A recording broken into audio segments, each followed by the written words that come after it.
So, our last subject before, I'm aware that I'm the only thing that separates you from lunch.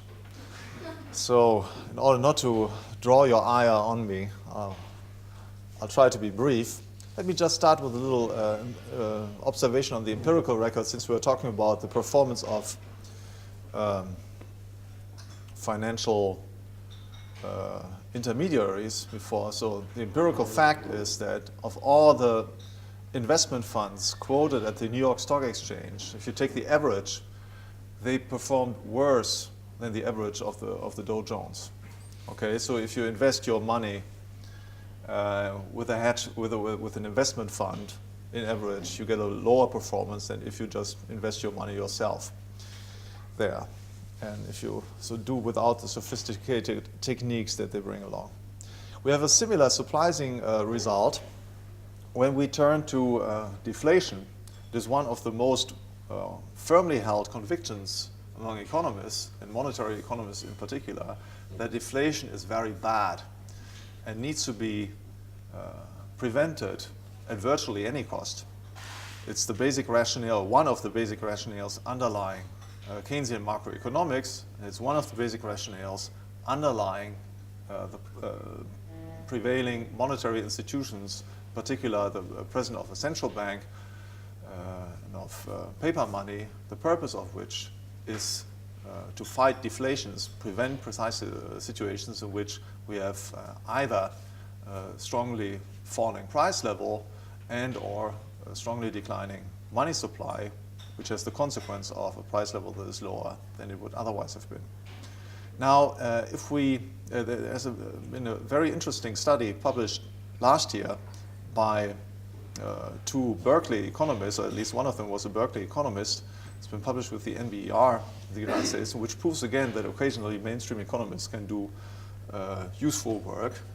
It's not really economic theory, but at least bring about results that are helpful or interesting. And so what they found out in examining historical episodes of deflation was that they are not systematically correlated with depression.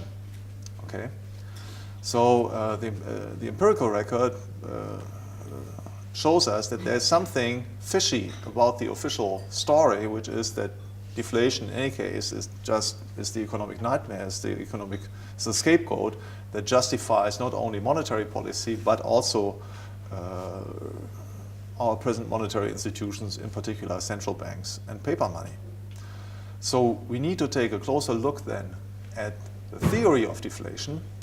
And if we turn to the Austrian theory of money, we find indeed good reasons to believe that there is no systematic link between depressions and deflation.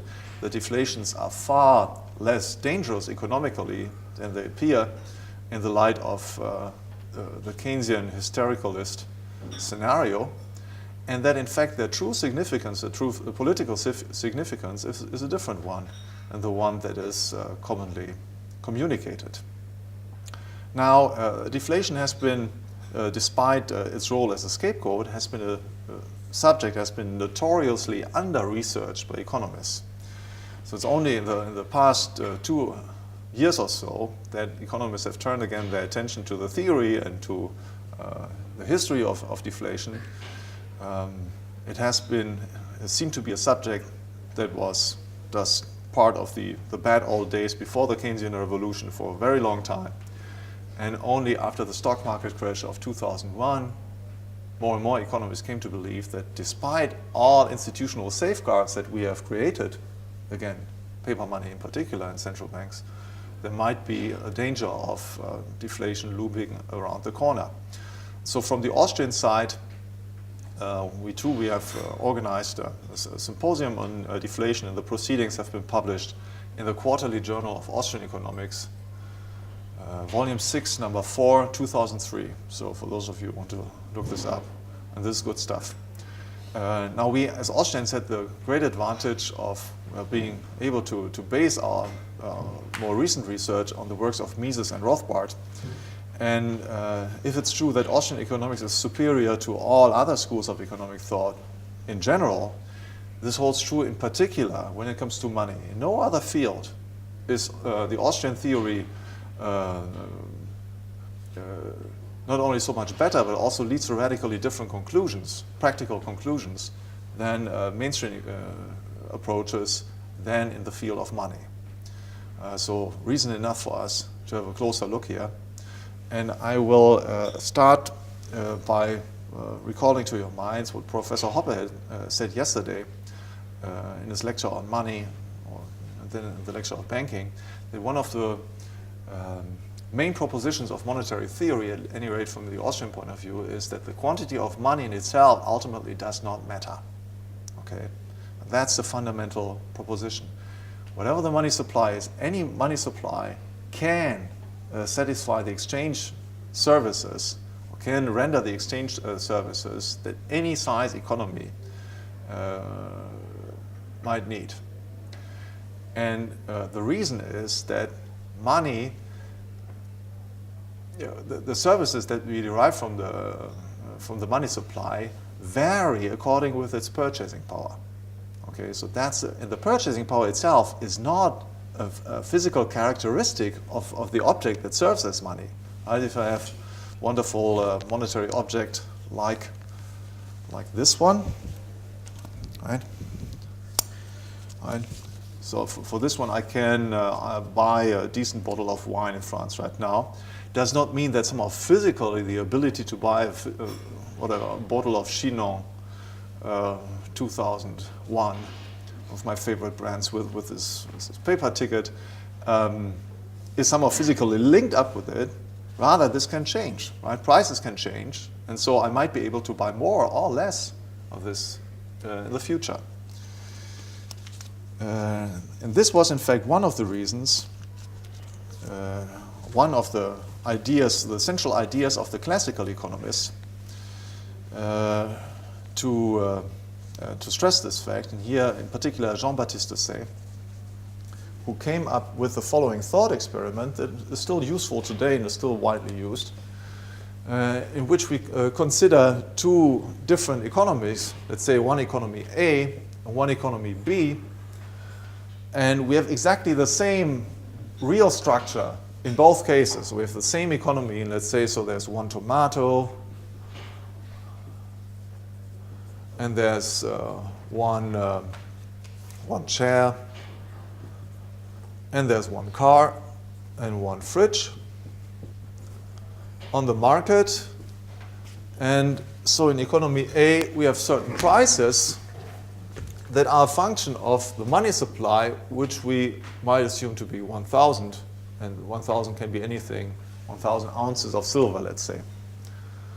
And so the tomato price would be, let's say, 0.5, the chair price would be 10, the car price would be 200, and the fridge price would be 50. Okay. Now we assume, if we contrast to this case an economy B that is exactly equal but only has a different money supply, let's say double of the money supply, then we could argue, okay, the money prices will be exactly double. There are reasons to believe that it will not be exactly double, but we don't have to care about this now. Right? So the point of the whole exercise is just to illustrate that the quantity of money, changing the quantity of money will change the money price. It does not directly affect the supplies of real goods and services. And of course, we can also imagine an economy C, where the money supply will only be half, and then accordingly adjust our prices in this way. Now, let's look at these facts from 2 points of view, one from the point of view of the consumer and then from the point of view of the producer. From the point of view of a consumer, it is clear that in the economy B, which has a higher money supply, his revenue will be higher than in the economy A. Right? He will nominally have a higher revenue. But on the other hand, he has to pay higher prices for consumer goods as well. So his real position, his real revenue will be exactly equal than in the economy A.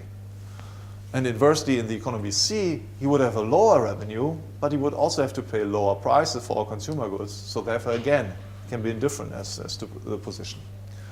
Now let's take the point of view of the entrepreneur. What counts for the entrepreneur is not the absolute level of prices per se, but as Professor Hoppe has observed yesterday, price spreads. That is, the entrepreneur does not care about, well, let's say he is a chair producer, he does not care about the price for chairs, he cares about the relation between the price of chairs and the prices he has to pay for the factors of production needed to produce chairs. Okay? Now, in the economy where the money supply is double, in the economy B is the money supply is double than economy A, he obtains higher prices for chairs, but he also has to pay higher prices for factors of production. So there's no a priori reason to assume that he will make higher profits or lower profits. Right? And the economy C, the same thing. The prices that he obtains for his product are lower, but the prices that he has to pay for all factors of production are lower as well. So again, his revenue or the profit that he derives will not a priori differ from the profits that he would derive in any of the other economies. Now this, ladies and gentlemen, is the reason why the classical economists paid attention in their analysis of the economy only to real factor. They completely neglected the monetary side. Right? Because this simple illustration was sufficient to demonstrate for them that money has no impact on the real economy. In particular, they arrived at the crucially correct insight that by increasing the quantity of money, we cannot improve our overall economic situation. That is, we cannot improve the economic situation of the aggregate. Okay? So here we have the first axiom of monetary economics. The quantity of money per se, or variations of the quantity of money, do not improve nor deteriorate the economic performance of the aggregate. This performance is ultimately determined by real factors. And at the same point, we have here also the central point of disagreement with all the Keynesians. Because the fundamental premise of Keynesian economics is that by modifying the quantity of money, you can improve the economic performance of the aggregate. Right? That is why Keynes stressed in his general theory of employment, interest, and money, that it was demarcating his venture from those of the classical economists. Say, well, they were just reasoning in a static framework. I'm interested in the performance and the dynamics. Right? So the question whether we can, by economic policy, and here monetary policy in particular, improve the outcome of the aggregate. Okay, so that's the central point. So therefore, the whole debate around this is of central practical importance. Now, the second axiom, two fundamental axioms of monetary economics. The first one I just enunciated. The second one has been also mentioned by Professor Hoppe, and that is the axiom that variations in the quantity of money have a differential impact on the members of society. Okay? So even though I do not improve or deteriorate the overall performance of the economic system by variations in the quantity of money, I do, by necessity, have a redistribution effect. Right? As the relative economic position of different members of society will be affected by these variations of the money supply, because the money supply, the new money supply, arrives first in the hands of certain market participants, and from there on spreads onto the rest of the economy. These effects, or redistribution effects, are commonly called Cantillon effects, after Richard Cantillon,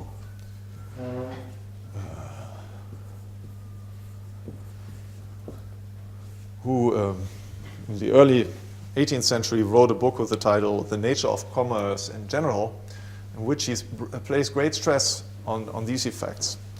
Now, Cantillon's message has never been completely forgotten, but the classical economists thought they could ignore this, or thought in any case that it was not very important.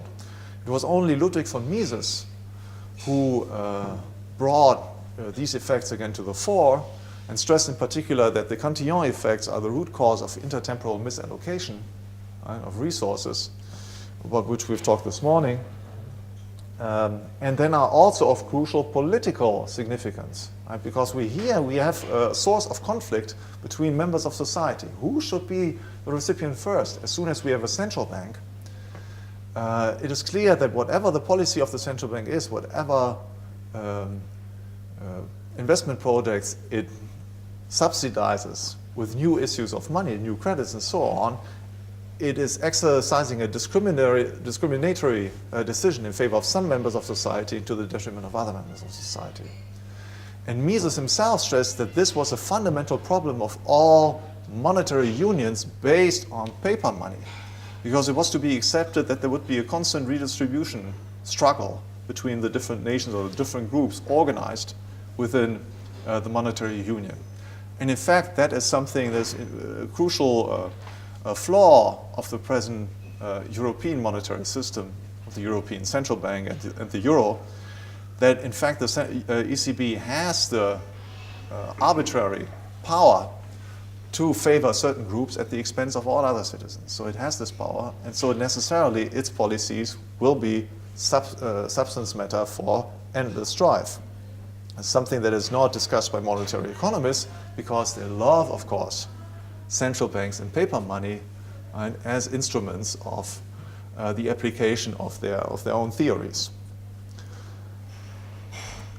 Okay, so after these general remarks, let me just go through the main cases that exist for deflation and then show by case-for-case analysis that why there are good reasons to believe that we don't have to worry overly much about deflation for economic reasons. We can start by first considering deflation in the sense of a decrease of the price level brought about from the real side, that is from the goods side. Right? And then turn to considering the monetary side, the demand for money first and then the supply of money. So we have causes of deflation. Now deflation understood in the today conventional sense, decrease in the price level. There are good reasons to use the word deflation in a more narrow sense, meaning a decrease in the money supply, but we don't have to worry about these definitional things, right? Uses of words and so on, that's not very important. So we have here the first cause is growth. Growth at a constant money supply. Then we have a second cause that is hoarding. A third cause is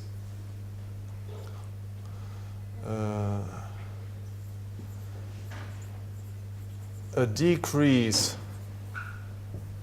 of the money supply, so of MS, as we say. And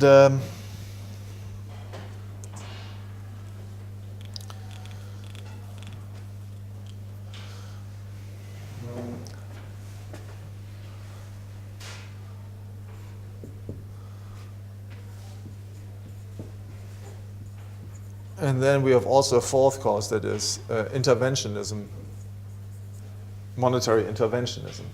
So here, the third cause would be a decrease of the money supply brought about by a conscious decision of the money producer.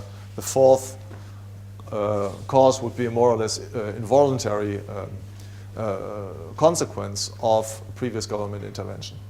Okay, we start with the first cause, so we have economic growth. And this allows us to deal with the most widely held misconception about deflation, namely that a growing economy requires a growing money supply to operate smoothly. Right? So the idea is, it's kind of a correspondence idea, correspondence theory. Right? You have here a blob that is the volume of trade, okay? And this must correspond to somehow to the money supply. If this grows, then this must grow too, unless it will be impossible to sell all these goods and services here. Okay, but that is, ladies and gentlemen, that's nonsense. Right? Because it is very well possible to sell all goods and services, as we have said before, by simply decreasing the money prices at which these goods and services are sold. So if the quantity of goods and services goes up due to economic growth, these will be sold at ever lower prices, thus permitting to buy and sell them all with the existing money supply. I mean, all that happens is that prices decrease. Now the crucial question is, of course, how can this be? Doesn't this put how is this possible for entrepreneurs to do this? How can they operate profitably if they have to pay prices for factors of production now, and only in the future, when the greater supplies of goods and services come to the market, prices will go down? How can they operate profitably? And the simple answer can be summed up with the word anticipation. Anticipation. Right? So one of the essential tasks of entrepreneurship, or we can say the central task of entrepreneurship, is to anticipate future prices. If entrepreneurs anticipate that prices will go down in the future, well, then they can pay only lower prices for factors of production now. Okay? And the next problem that appears is, well, what if the factor owners do not agree? Right? If they say, well, I will not sell whatever, my labor, or I will not rent out my land to you at this lower price. I don't agree with your anticipation. Well, the answer to this question is there's nothing wrong with this. If they don't go down with their price, well, it means that they have a better employment for their property than on the terms offered by our entrepreneur. Right? So you can say, okay, we have an entrepreneur here and we represent this investment project with a time X. He will sell here and now he's buying factors of production. And if he does not, if he is unable to buy the factors of production that he needs to complete his project at lower prices here in the present, well, it means that the factor owners, let's say a worker, right, has a better alternative. For example, he can just stay at home. He refuses to work. He has savings and so on. He will not work for this lower wage rate, or he will work for another entrepreneur that offers him higher wage rates. Right? So the only reason why people would be unwilling to trade with him at the lower prices that he proposes is that they have better alternatives. And there's nothing wrong with this. Right? And that is so in any business environment, right? Whether it's inflation or deflation, what else, monetary stability, whatever. Okay, so there's nothing wrong with it.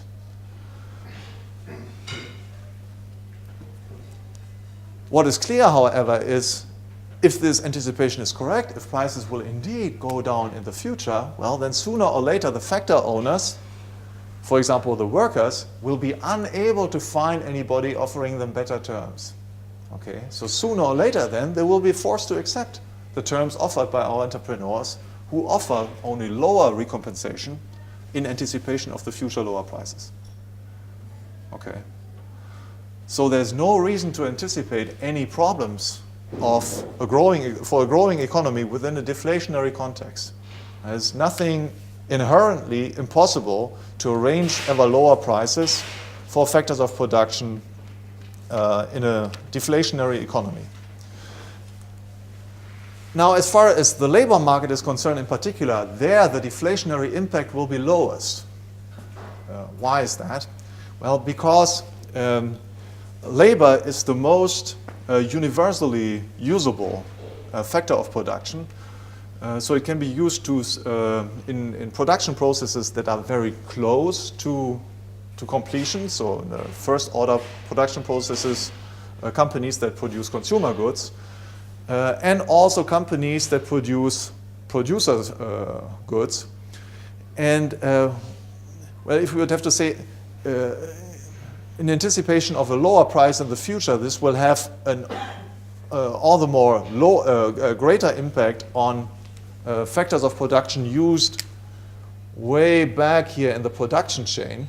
Okay, So if we anticipate a price decrease here at the end of the production, this will have an ever greater impact on the prices paid for factors of production there, because we have to discount the prices by the interest rate.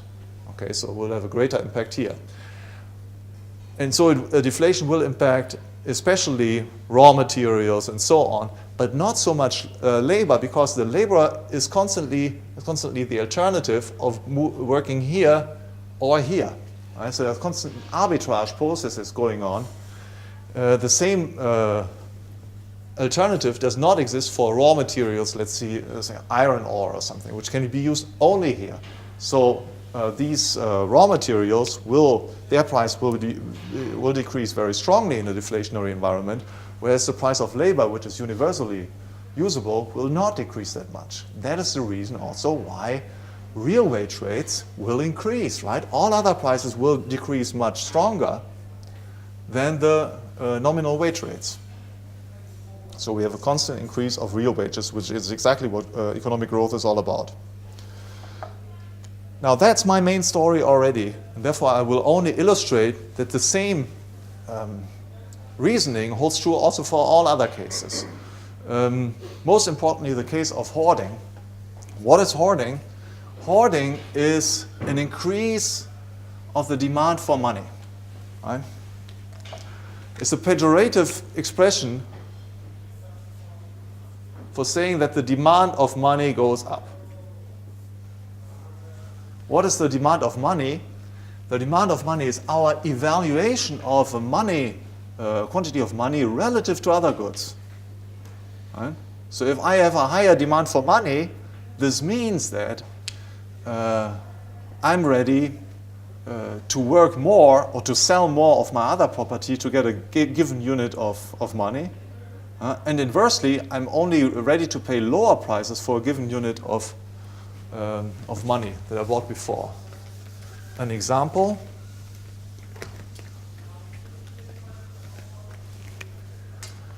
Let's say before my demand of money went up, I bought one tomato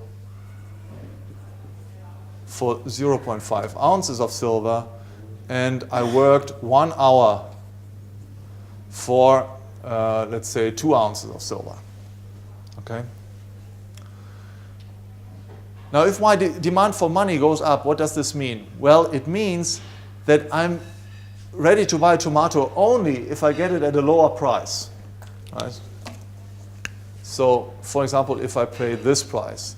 On the other hand, I'm ready, in order to obtain the same amount of money, and now I would be ready to work longer.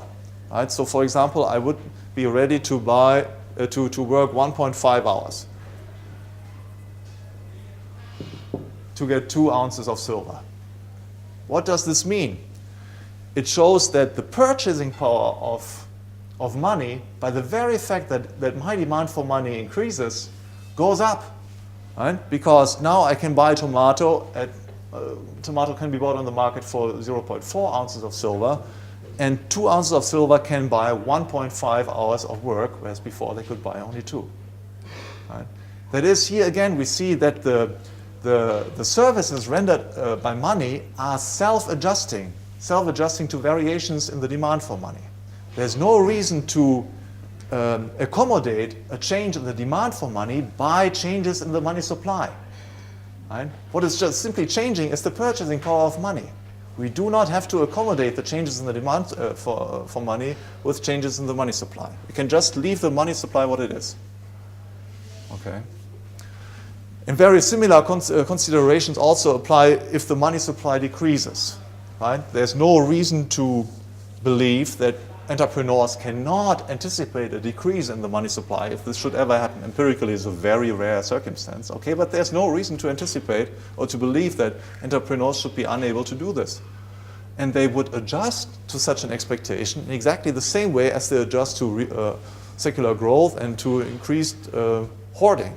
Right? They would simply cut down prices for factors of production, and this could occur quite simply as any other change. I won't talk about the fourth reason, interventionism, because we are here mainly concerned about the technical argument.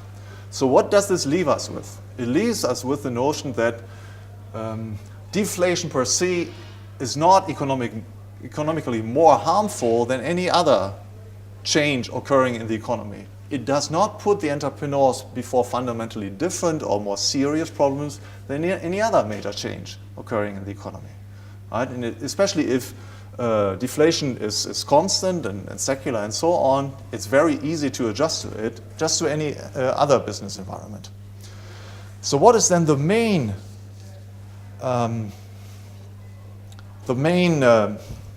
significance of deflation if it is not economic? Well, the main significance is that it jeopardizes, or it can jeopardize, the economic position of those entities, whether business entities or governments, that rely in their operations on a high debt ratio. An entrepreneur that is heavily indebted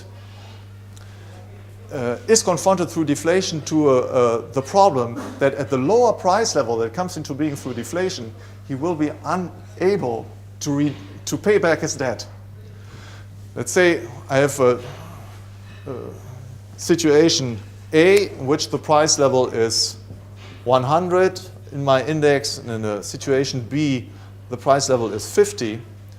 If I contracted debt in the situation A, and now we get through deflation to a situation B, well, very probably I will be unable to pay back my debt.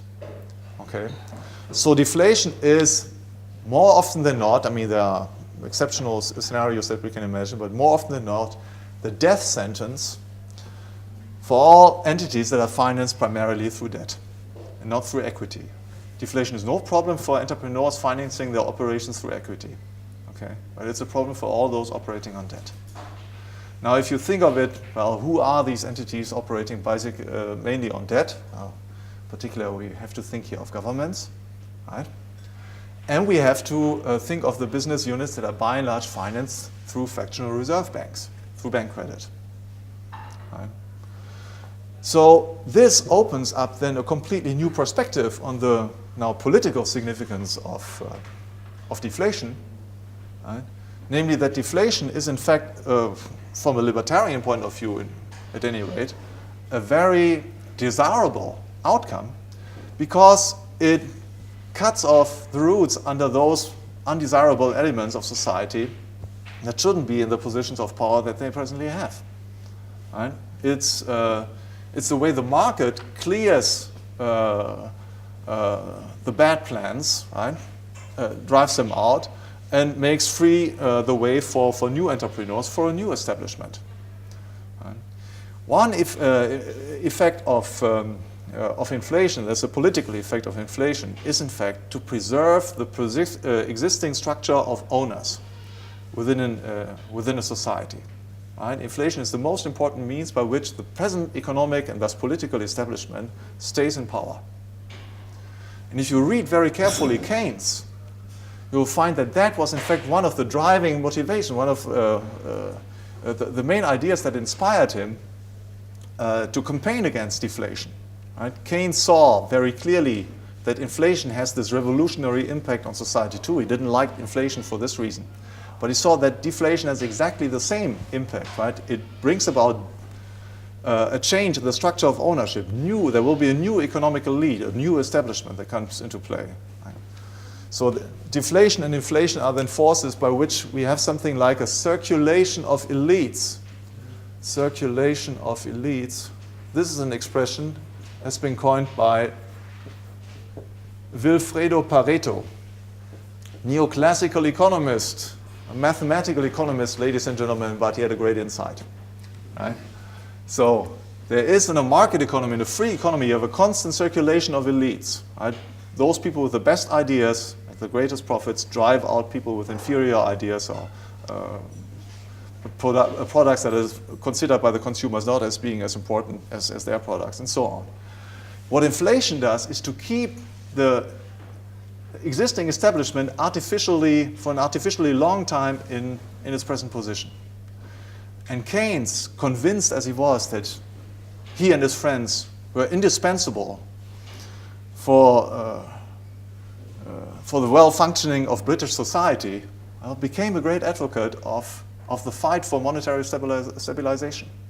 And that was what prompted him to say, well, we need to get rid of both deflation and inflation, because both are forces that somehow bring disorder into society. The wrong guys get to the top, right? But we need us.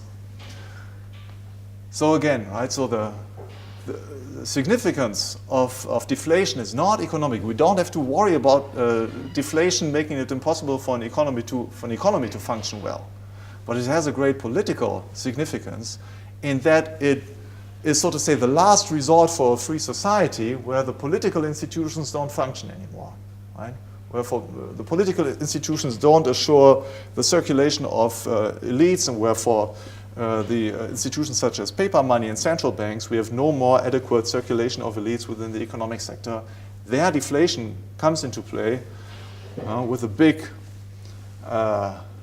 cut and clears the field. Now it's 1 o'clock, I've achieved my goal, communicate the essential ideas. And well, actually it's 12:59, so we have 1 minute for a question.